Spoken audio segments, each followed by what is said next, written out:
ગઈકાલ late night પોલીસને એક મેસેજ મળે છે કે એનઆરઆઈ ટાવરમાં 5ના માળ ઉપર 2 હસબન્ડ એન્ડ વાઇફનું ડેડ બોડી છે। આવા મેસેજના આધારે પોલીસ તાત્કાલિક ત્યાં પહોંચે છે। પોલીસ ત્યાં પહોંચતાની સાથે આ કામમાં મરણ જનાર રાજેશ્વરીબા યશરાજસિંહ ગોહિલ અને યશરાજસિંહ દુર્ગેશસિંહ ગોહિલ નાઓ બંનેની ડેડ બોડી ત્યાં હોય છે। એ દરમિયાન એમના મધર ત્યાં હાજર હોય છે। તેમના મધરને પૂછપરછ કરતાં એમના મધર જણાવે છે કે બંને જણા એમના સગાના ત્યાં આમંત્રણ હતું ડિનરનું, તો ડિનર કરી પરત આવેલા, રાજી ખુશીથી પોતાના બેડરૂમમાં સૂવા ગયેલા। તે દરમિયાન તેમનો દીકરો તેમની પાસે આવી અને એમને સમજ કરે છે કે મારી રિવોલ્વરમાંથી ગોળી છૂટી જવા મારી પત્નીને વાગી છે અને આપણે એને દવાખાને લઈ જવાની છે। આ મુજબની કરતાં એમના મધર જ્યાં ડેડ બેનને વાગી છે ગોળી ત્યાં જાય છે। એ દરમિયાન યશરાજસિંહે 108ને ફોન કરી દીધો હોય છે, તો 108 પણ ત્યાં આવી જાય છે અને 108ના કર્મચારી આવીને બેનને જોઈ અને કહે છે કે બેન મૃત્યુ પામેલા છે, ડેડ થઈ ગયેલું છે। આ મેસેજના આધારે 108નો કર્મચારી બેઠક રૂમમાં જઈ અને પોતાના કંટ્રોલ રૂમમાં જાણ કરવા જાય છે કે આ પ્રકારની ઘટના બની છે, પોલીસ મોકલી આપો। આ હિસાબે અને એ દરમિયાન એમના મધર છે એ કપડાં ચેન્જ કરવા જાય છે।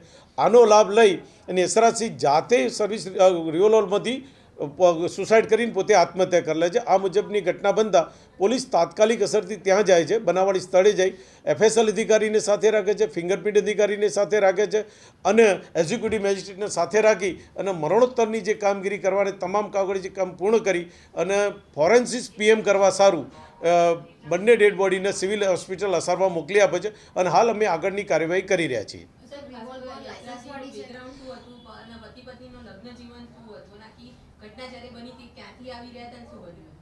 આખી ઘટનામાં એવું છે કે રિયોલોલ છે પેલી લાયસન્સવાળી છે, બંનેનો લગ્નગાળો 2 મહિનાનો છે।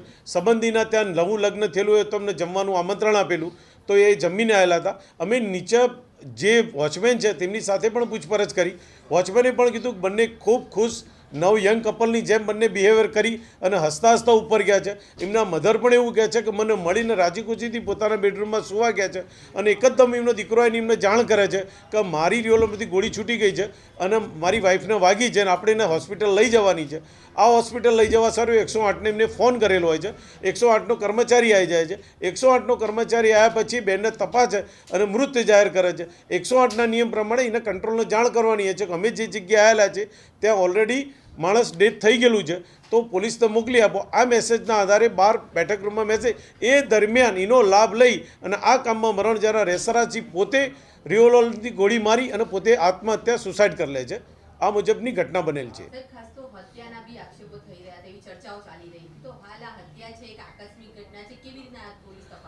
બેન બિલકુલ કોઈ ચશ્મતી સાહેબ નથી, એમના મધર છે, મધરને કહેવાનું કે મારા દીકરાએ મને જાણ કરી। ઘરમાં હસબન્ડ વાઈફ ને મધર 3 જ જણા રહેલા છે। આ તમામ જે પાસાઓ છે, જે ક્વેશ્ચન માર્ક છે, જે પ્રશ્નો છે આપણા મગજમાં, એના ઉકેલ સારું જ અમે ફોરેન્સિક PMનો સહારો લીધો છે। તમામ વૈજ્ઞાનિક તમામ સાયન્ટિફિકથી મદદ લઈ અને આની અમે સાચી દિશામાં તપાસ કરી અને જે સત્ય છે મીડિયા સમક્ષ ઉજાગર કરીશું।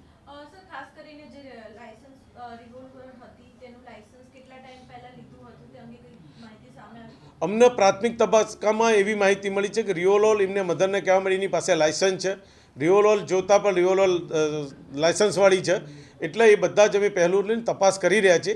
હાલ અમે એનું લાયસન્સ ને બધું અત્યારે, કારણ કે ફેમિલી જેટલું બધું શોખમાં છે, અત્યારે પોલીસ અધિકારી જેને એમને કે તમે લાયસન્સ રજૂ કરો તો યોગ્ય નથી।